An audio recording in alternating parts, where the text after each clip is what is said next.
मैं आप लोगों के लिए लेकर आया हूँ संपूर्ण चाणक्य नीति, जिसके पूरे 17 अध्याय यहाँ पर आपको सुनने को मिलेंगे।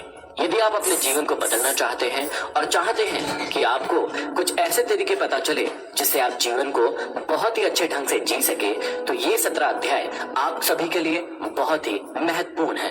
तो चलिए इस चाणक्य नीति की शुरुआत करते हैं। आचार्य चाणक्य के जीवन की एक प्रारंभिक घटना से उनके चरित्र का बहुत सुंदर खुलासा होता है। एक बार वे अपने शिष्यों के साथ तक्षशिला से मगध की ओर आ रहे थे। मगध का राजा महानंद उनसे द्वेष रखता था। वह एक बार भरी सभा में चाणक्य का अपमान कर चुका था। तभी से उन्होंने संकल्प लिया था कि वे मगध के सम्राट महानंद को पद से नीचे उतार कर ही अपने शिखा में गांठ बांधेंगे। इसके लिए वे अपने सर्वाधिक प्रिय शिष्य चंद्रगुप्त को तैयार कर रहे थे। मगध पहुंचने के लिए वे सीधे मार्ग से ना जाकर एक अन्य उबड़ खाबड़ मार्ग से अपना सफर तय कर रहे थे। उस मार्ग में कांटे बहुत थे। तभी उनके पैरों में एक कांटा चुभ गया। वे क्रोध से भर उठे। तत्काल उन्होंने अपने शिष्यों से कहा, उखाड़ फेंको इन नागफनों को, एक भी शेष नहीं रहना चाहिए। उन्होंने तब उन कांटों को ही नहीं उखाड़ा, उन कांटों के वृक्षों की जड़ों में मही डाल दिया ताकि वे दोबारा न उग सके। इस प्रकार वे अपने शत्रु का समूल नाश करने पर ही विश्वास करते थे। वे दूसरों के बनाए गए मार्ग पर चलने में कभी भी विश्वास नहीं करते थे। वे अपने द्वारा बनाए गए मार्ग पर ही चलने में विश्वास करते थे।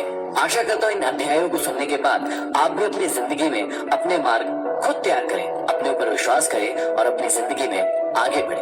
तो चलिए प्रारंभ करते हैं। प्रथम अध्याय में श्री चाणक्य श्री विष्णु भगवान को नमन करते हुए समझाते हैं कि राजनीति में कभी कभी कुछ कर्म ऐसे दिखाई पड़ते हैं जिन्हें देखकर सोचना पड़ता है कि यह उचित हुआ या अनुचित, परंतु जिस अनीति कार्य से भी जन कल्याण होता हो अथवा धर्म का पक्ष प्रबल होता हो, तो उस अनैतिक कार्य को भी नीति सम्मत ही माना जाएगा। उदाहरण के रूप में महाभारत के युद्ध में युधिष्ठिर द्वारा अश्वत्थामा की मृत्यु का उद्घोष करना यद्यपि नीति विरुद्ध था, पर नीति कुशल योगीराज कृष्ण ने इसे उचित माना था, क्योंकि वे गुरु द्रोणाचार्य के विकट संहार से अपनी सेना को बचाना चाहते थे। आगे चाणक्य समझाते हैं कि मूर्ख छात्रों को पढ़ाने से, दुष्ट स्त्री के पालन पोषण से और दुखियों के साथ संबंध रखने से बुद्धिमान व्यक्ति भी दुखी होता है। इसका मतलब यह नहीं है कि मूर्ख शिष्यों को कभी उचित उपदेश नहीं देना चाहिए। समझाने का तात्पर्य यह है कि पतित आचरण वाली स्त्री की संगति करना तथा दुखी मनुष्यों के साथ समागम करने से विद्वान तथा भले व्यक्ति को दुख ही उठाना पड़ता है। वास्तव में शिक्षा उसी इंसान को दी जानी चाहिए जो सुपात्र हो। जो व्यक्ति बताई गई बातों को ना समझे, उसे परामर्श देने से कोई लाभ नहीं है।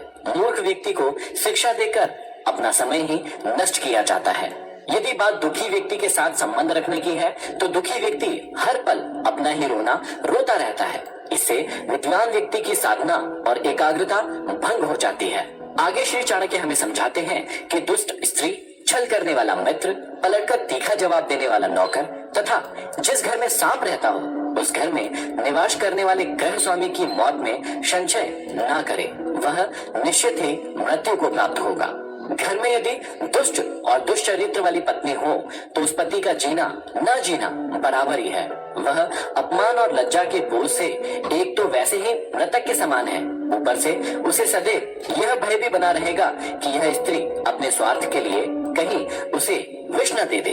दूसरा, यदि उस गृह स्वामी का मित्र भी दगाबाज हो, धोखा देने वाला हो, तो ऐसा मित्र आस्तीन का सांप होता है।